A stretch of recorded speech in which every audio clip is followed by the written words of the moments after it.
Welcome back, everybody, to Swan Survival as we mine the never ending need for copper and limited supply. We need copper, and so we're mining and mining and mining. But thanks for joining Fusion's Ramblings. In this series, we talk about random things. We spend a few minutes and we just ramble, and you get to enjoy what we're rambling about. Today's topic is something, maybe smelly, maybe not smelly. I don't know. It depends on how you look at it, right? We're going to talk about garbage. Oh my goodness, garbage. Ah, it's terrible. It stinks. It's everywhere. Literally in some cases. No, we're going to talk about garbage and really how we could do better as a society in managing our garbage.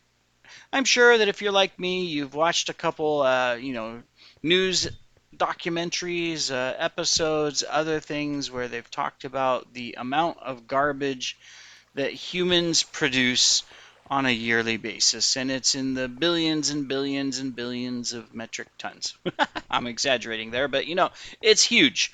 We all contribute a lot to the garbage situation, and it's gotten worse as time continues, just because of how we use products. And it's not that all of these products are bad or anything like that. It's just that, things have changed. I mean, we use a lot of plastic today. We use a lot of paper, of course, today, which is different because in the past, even in larger cities or locations, if you went to the market, you took your wicker basket or something, you picked out your vegetables, you got your meat, you got all your goods, and you went home and you used it. And then, of course, it transitioned to paper, to where, stores, places, markets, you name it, would provide paper bags, and you would, use those paper bags to carry your groceries. And then, of course, plastic became the popular choice. And so same thing, stores, places, restaurants, shops, you name it, would package everything in plastic bags. And then today, it's gone further with the combination of plastic, cardboard, and styrofoam, in that everything we buy is packaged. Now, nothing wrong with that. Some of it is, for a good reason, like, various packaging protects items from damage. Packaging extends the life of food items, or keeps it fresh and ensures that it's not contaminated. A lot of different things are positive about packaging and the reasons why we package all of our products. And of course, it's becoming even more and more, used because now today online shopping, shipping everything, ordering it online and shipping, and it has to be packaged in something. Um, Nothing wrong with any of that. And so if those critics or proponents of people using packaging and stuff like that, that's really not the source of the problem. We could improve our packaging for sure. Absolutely. There's a lot of wasted packaging. We have the ability to, fix that. It just takes a little effort by companies, stores, organizations. Jeez, this is the mob apocalypse here. Trying to collect copper, guys, and you are not helping. Maybe these are the copper defenders, This area is rich in copper, and they're saying, no, we shall defend it with our last lives.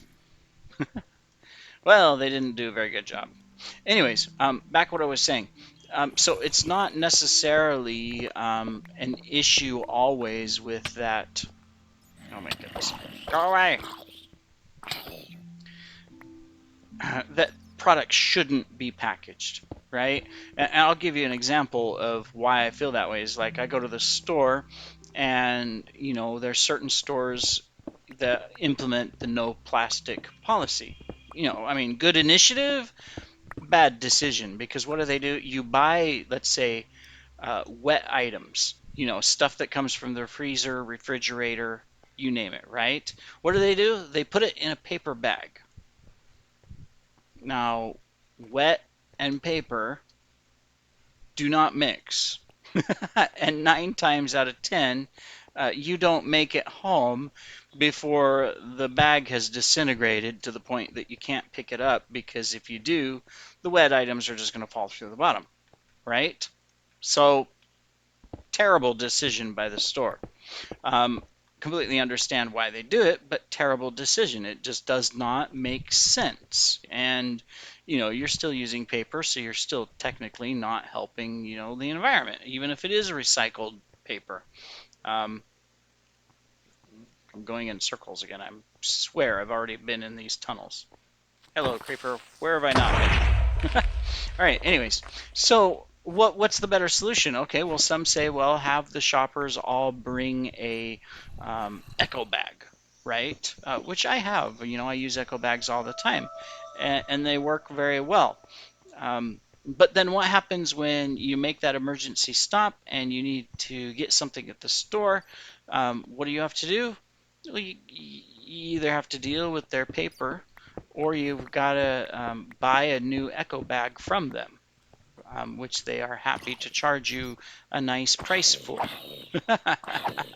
And so if you're like me, you end up with, like, 200 echo bags, sitting under the sink or wherever you store your echo bags, because you just keep collecting them, because every time you have that last minute decision to go and grab something on the way home or whatever, it's not like a planned trip where you pick up your bag and you say, okay, I'm going to go to the store. You just keep collecting them, and then you end up with, a couple hundred echo bags. How does that help the situation? It doesn't. It doesn't help it at all. Um, so how can we do that better, or how can we fix that from a garbage perspective? Um, Easy. you know, Either package the items in a way that you don't have to worry about it if it's a paper bag, because, your wet items are not going to, disintegrate the paper bag, or you make other alternatives available for the consumer, right? And as a consumer, of course, we have to make that decision and be aware of that. That right there can help reduce garbage. Another area that we could easily reduce garbage is how we utilize drink containers. We are a world of drink containers, literally. I mean, everything we buy is going to be either in plastic, paper, cardboard type stuff, or in uh, plastic, right? From a drink perspective. And so I'm lost. Uh, I keep going in circles and it's distracting me from my thoughts. And there's too many mobs. I'm getting out of here. Dig up and away. Escape. Oh, whoops. Okay, we can't go that way. Let's go this way. All right, so anyways, back to the drink thing. So how do we fix that? You're thirsty, you go to the store, you're going to get some water, you got to buy it in a bottle, or you get a soda, you got to buy it in a bottle, or juice, it's going to be in a bottle. Or, plastic-like container, rubberized-like container, you name it. They're all going to be in individual containers. So, the question is, okay, well, do we just get rid of all the containers? Well, no, it's not practical, because then how do we, get those products, right? Um, there's no other way to do it. And then you have to think about, the rules that governments and cities and others institute, like, the no plastic straw policies. I know that's one that's, depending on where you're at in the Philippines, they have that to deal with. So you either go without a straw, which is okay, um, or they give you this paper straw. And while paper straws have developed a long ways, um, it is something different to, suck liquid out of a paper straw. That for the first few minutes is fine, but then after that first few minutes, it starts tasting like wet paper. Right? And then how did you fix the situation? You didn't. You didn't fix the situation at all. All you did was create one garbage for another, plastic to paper. And yeah, follow the yellow red road. um, you know, Paper, of course, is going to disintegrate faster and be better from the environment from that standpoint, from a garbage standpoint. But you still got to either, at some point, you cut down a ton of trees to get that. No matter what, even if it's recycled, you still deforested a whole country to have those paper straws, right? Um, so was that the better solution? Maybe, maybe not. I don't know. I mean, I'm not the person to say. But going back to garbage and how we handle it, I think there's a lot of opportunities in how we can improve the garbage situation around the world. Recycling is, yes, a big part of it, but also I think it's not the individual recycling, it's the large recycling. Instead of taking it to the landfill, it should go to a recycling center.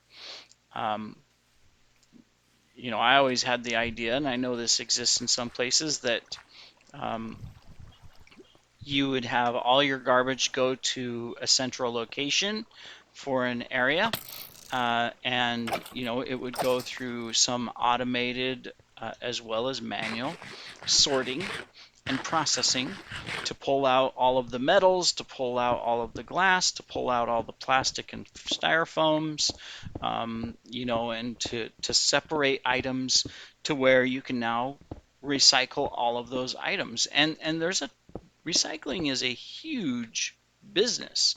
There's a lot of money in recycling to be made, but at the same time, it's not always the cheap, easy option. It takes a lot of money to recycle, and you're not guaranteed to have a very large uh, profit margin out of it, especially if prices are not that great for what you're trying to recycle, whether it's nickel, aluminum, you name it. Um, and so it's just easier to say, put it in a landfill, right? And then, of course, there's the countries, like Canada and France and even the US and others, that they take that garbage and they ship it to another country. And then that country, has to figure out how to deal with it. And I've seen a lot of documentaries where countries like the Philippines, Malaysia, and Indonesia and stuff have started refusing those shipments and sending it back because it was cheaper for whatever company was shipping it to go ahead and put it in a container and ship it across the ocean, um, than it was to go ahead and either recycle it or manage it locally inside the host country, which really sucks. That they made that decision. Oh, let's just send all our garbage elsewhere, right? Instead of finding a solution to deal with it. And there's countries that are good examples as well, where they have found solutions to deal with garbage. Like there's some European countries where they have um, power plants that run on garbage, and they're very efficient as well in taking all of that garbage and basically blast furnacing it into power, which is kind of interesting because they use it to heat up water, turn turbines, and create power out of. Um, and they're very good at it, and it has very low emissions as well, the burning, and very little waste. They have some tailings, of course, that they have to deal with, depending on the type of garbage that's being burned, but overall, very effective solution, and it creates a benefit for everyone else too. Now, of course, in that situation, you're potentially wasting a lot of material that could have been recycled or something. Um, and so, that's something that could be, fixed as well, is that maybe it goes through a recycling system first before it goes through that process. And that would, be better. I actually got quite a little copper on that trip. That's nice. Cool. All right. Should I not have fortune on this pick? I have fortune 3, but I only got 4 diamonds out of 4 diamond blocks. That kind of sucks. All right, anyways, not that I need diamonds. I have tons of them. So when we go back to garbage to kind of finish up the topic, think about how you utilize your products. Do you have abilities to recycle? Great, take advantage of them. Not everybody does. Are there things you can do in the community or in your shopping habits to better manage waste? Do so if you have that ability. But the real opportunity is that we need more organizations, companies, and governments to take action in managing garbage so that it's not a waste. Otherwise, it just starts piling up, kind of like all of these chests that I'm not sorting in my hallways here, where we just have tons and tons of garbage. Just kidding. I mean, these are supplies. I'll use them all. Anyways, thank you for joining me today on Fusion's Ramblings as we mined copper and talked about garbage and different things about garbage and, probably non-coherent thoughts. We'll see you in the next video, everybody. Have a great day.